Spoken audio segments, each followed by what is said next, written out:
அனைவருக்கும் வணக்கம். நான் உங்கள் லண்டன் மகாலட்சுமி. பெண்ணின் அன்பை போலவே அவளியின் வெறுப்பும் மிக ஆழமானது. அன்பு காட்டியவர்கள் அவளை எட்டி உதைத்தாலும் ஏற்றுக்கொள்வாள். ஆனால் அவளை வெறுத்து விட்டவர்கள் கோடி கொட்டி கொடுத்தாலும் ஏற்றுக்கொள்ள மாட்டாள். இதுதான் பெண்மைக்குள்ள இருக்கிற ஒரு பாசமும். அதை விட அவங்க பாசம் வச்சா ஒரேடியாக வைப்பாங்க, இல்லாட்டி வெறுத்தாங்கன்னா ஒரேடியாக வெறுப்பாங்க. இதுதான் பெண்மணிகளுக்குள்ளே இருக்கிற வித்தியாசம். மனிதர்கள் அன்பு காட்டினவர் ஒரு குடும்பத்தில் இல்லை, ஒரு வீட்டில் இல்லை, அவங்களுக்குள்ள ஃபேமிலிக்குள்ள ஒரு அன்பை காட்டி பாருங்கள். அந்த பெண்மணிக்குள்ள நீங்கள் எவ்வளோதான் திட்டு பேசினாலும் வெறுத்தாலும் அந்த அன்பு காட்டினவங்களை அவங்க ஒரு நாளும் வெறுக்க மாட்டாங்க. இதே பார்த்துருந்தீங்கன்னா அந்த பெண்மணிகளை வெறுத்து விட்டார்கள், அவளுக்கு தெரிஞ்சா கோடி கோடி நீங்கள் அள்ளி கொடுத்து திருப்பி அவங்கள அந்த பழைய நிலைமைக்கு நீங்கள் கொண்டு வர முடியாது. ஏனென்றால் ஒரு மனிதன் வெறுத்து விட்டான் என்ன அப்படின்னு அவங்க மைண்டில் தோணிச்சென்றா நீங்கள் எவ்வளோதான் கோடி கோடியாக கொடுத்தாலும் திருப்பி அதை பெற முடியாது. அதால் சரியான கவனமாயிருங்கள். கடவுள் கை கொடுப்பதும் இல்லை, கை விடுவதும் இல்லை. அவரவர் செய்த புண்ணியங்களே கை கொடுக்கிறது, செய்த பாவங்களே கை விடுகிறது. கர்மாவின் விளைவுக்கு கடவுள் சாட்சி மட்டுமே.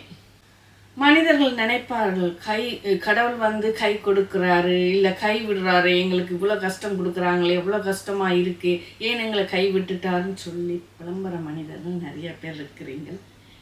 இந்த பதிவு உங்களுக்கு தான்.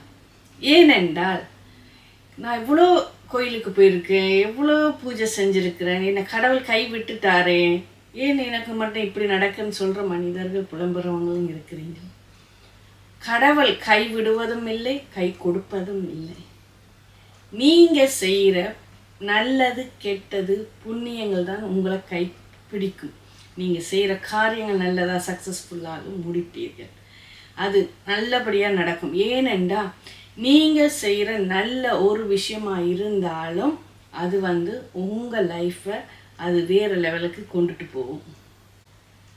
யார் எந்த மனிதன் ஒருவன் இல்லாதவருக்கு உதவுறது, ஒரு கருணையாக பேசுறது, அவங்களுக்கு உதவி செய்கிற குணங்கள், இதெல்லாம் உங்கள் புண்ணியம். இதெல்லாம் உங்களுடைய பிள்ளைங்களுக்கு நல்ல விதத்தில் சேரும்.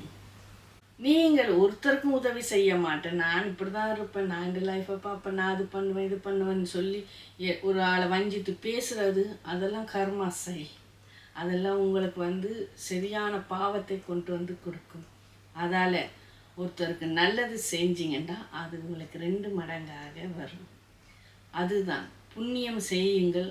அது கடவுள் மேலே நீங்கள் பழி போட முடியாது. ஏன்னா கடவுளுக்கு நான் இவ்வளோ செய்கிறேன்னு எனக்கு ஒன்றும் செய்யலையேன்னு நீங்கள் கடவுள் மேலே பழி போட முடியாது. நீங்கள் நல்லது செஞ்சு பாருங்கள், உங்களுக்கு நல்லதாகவே நடக்கும். நீங்கள் கெட்டதை செஞ்சு பார்த்தீங்கன்னா அது 2 மடங்காக உங்கள் குடும்பத்தை தாக்கும். இதுதான் அதோட கருத்துகள். அதை விட்டுட்டு நீங்கள் கடவுள் மேலே பாரத்தை போட்டுட்டு கடவுள் பார்ப்பாருன்னு நீங்கள் சொல்லி கொண்டு இருந்தால் நடக்காது. நீங்களும் முயற்சி எடுக்கணும். நீங்கள் ஒருவருக்கு நல்லது செய்ய பாருங்கள். நல்லது செய்யலனாலும் கூட பரவாயில்ல, கெடுதல் செய்யாதீர்கள். ஒவ்வொரு இரவும் தூங்கும் செல்லும் முன் சற்று சிந்தித்து பாருங்கள். வசிக்க இடம் இல்லாத எத்தனையோ நபர் வீதியில் ஓரத்தில் தூங்குகின்றார்கள் என்று நாம் எவ்வளவு கொடுத்து வைத்தவர்கள். பெரிய மாளிகை இல்லை என்றும் பணம் நகை இல்லை என்றும் எதிர்மறையாக சிந்திக்காதீர்கள். உண்ண உணவும் உடுத்த உடையும் இருக்க வசிப்பிடமும் என்று எத்தனையோ பேர் வாழ்க்கையை கழிக்கும்போது இதில் நாம் கொடுத்து வைத்தவர்கள் தானே. இதுலேருந்து உங்களுக்கு எல்லாம் தெரிஞ்சிருக்கும். எவ்வளோ சனங்கள் சாப்பிட்றதுக்கே வழி இல்லாமல், உடுத்த உடை இல்லாமல் ரோட்டு கரையாக படுத்திருப்பாங்கள். எவ்வளோ கஷ்டத்தில் இருக்குது. ஒரு நிமிஷம் நீங்கள் படுக்க முன்னே சிந்தித்து பாருங்கள். உங்களுக்கு அது இல்லை, இது இல்லை, அந்த பிரச்சனை, இந்த பிரச்சனை சொல்லி திரிகிற மனிதர்கள் இருக்கிறாங்க. ஆனால் அதுவே இல்லாமல் நிறைய பேர் இருக்கிறாங்க. உங்களுக்காக படுக்க இடம் இருக்குது, உடுத்த உடை இருக்குது, சாப்பிட்றதுக்கு விதவிதமாக சாப்பிட்றீங்க, அது கூட இல்லாமல் நிறைய மனிதர்கள் இருக்கிறாங்க. அதால் எங்கள்கிட்ட என்ன இருக்கோ அதை வச்சு வாழ பழகுங்கள். ஏனென்றா உங்களுக்கு அது வேணும், இது வேணும், இந்த ஆசை, அந்த ஆசைன்னு அதை விட ஒன்றுமே இல்லாதவங்க இவ்வளோ பேர் இருக்கிறாங்க. கொஞ்சம் சிந்தித்து பாருங்கள். நிறைய மனிதர்கள்கிட்ட இருக்கிற குணங்களே அதான். அவங்கள்ட்ட எல்லாமே இருக்கும், ஆனால் எல்லாமே இன்னும் வேணும்னு ஆசைப்படுறவங்கள அதிகம்தான். அதால் ஒன்றுமே இல்லாத இவ்வளோ சனங்கள் கஷ்டப்பட்டு கொண்டு இருக்குது. உங்களுக்கு அது படுக்க இடம் இருக்குது, சில பேருக்கு படுக்கவே இடம் இருக்காது. உங்களுக்கு உடுத்த விதவிதமாக துணிகள் இருக்குது, ஆனால் சில பேருக்கு பார்த்திங்கன்னா துணியே இருக்காது. சாப்பிட்றதுக்கு விதவிதமாக இருக்கும். சில இடங்களில் பார்த்திங்கன்னா பிள்ளைங்கள் சாப்பிடாட்டியும் அதை எடுத்து கொட்டுறது, வீசுறது, வேஸ்ட் ஆக்குறது.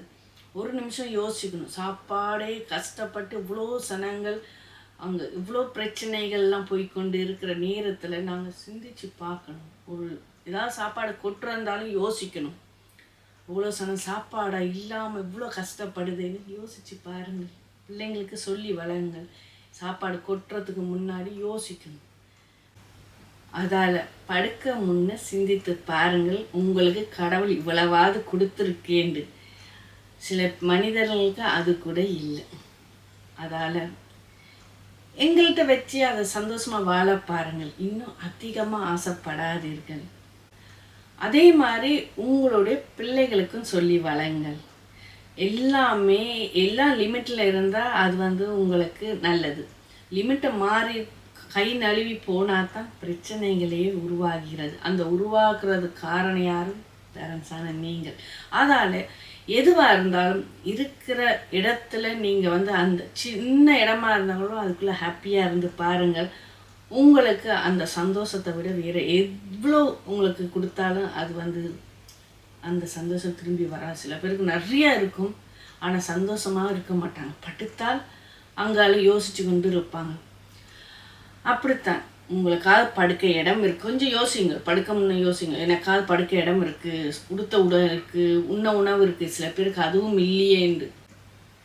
அப்போ நானே எவ்வளோ பரவாயில்லையே, கடவுள் இவ்வளோ கொடுத்தாருன்னு சொல்லி கடவுளுக்கு நன்றி சொல்லுங்கள்.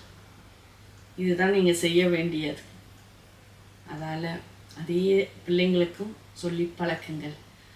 உங்களுக்கு இருக்க இடம் இருக்குது, உடுத்த உடை இருக்குது, உணவுக்கு சில பிள்ளைங்களுக்கு அதுவே இல்லாமல் இவ்வளோ கஷ்டப்படுறாங்க அப்படின்னு சொல்லி பழக்குங்கள். பிள்ளைங்க சாப்பாடு கீழே கொட்டினாலும் பின்னில் எரிஞ்சாலும் அதை சொல்லுங்கள். இவ்வளோ பிள்ளைங்க சாப்பாடு இல்லாமல் கஷ்டப்படுது, அப்படி கொட்டக்கூடாது, சாப்பிட்டு முடிக்கணும்னு சொல்லி பிள்ளைங்களுக்கு ஊக்குவீங்க. அப்போ தான் அவங்களுக்கும் தெரியும். பிள்ளைங்களுக்கு சொல்லி பழக்குங்கள். சின்ன வயசுலேருந்து நீங்கள் சொல்லி கொடுத்தா தான் அவங்க வளர்ந்து அந்த பழக்கத்தை கொண்டு வருவாங்க. சின்னலேருந்து நீங்கள் சொல்லி கொடுக்காட்டி பிள்ளைங்களுக்கு தெரியாது.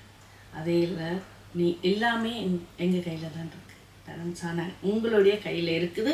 நான் சொன்ன பதிவு எல்லாருக்குமே இது பொருந்தும். அதால் உங்கள் குடும்பங்களில் நடக்கிற எதுவாக இருந்தாலும் சரி, நீங்கள் ஒருத்தருக்கு நல்லது செஞ்சால் தான் அது திரும்பி உங்களுக்கு வரும். நீங்கள் கெட்டது செஞ்சாலும் அது திரும்பி 2 மடங்காக வரும். அதால் படுக்க முன்னே யோசித்து பாருங்கள். கடவுள் எனக்கு இவ்வளவா கொடுத்துருக்காருன்னு சொல்லி நன்றி சொல்லுங்கள்.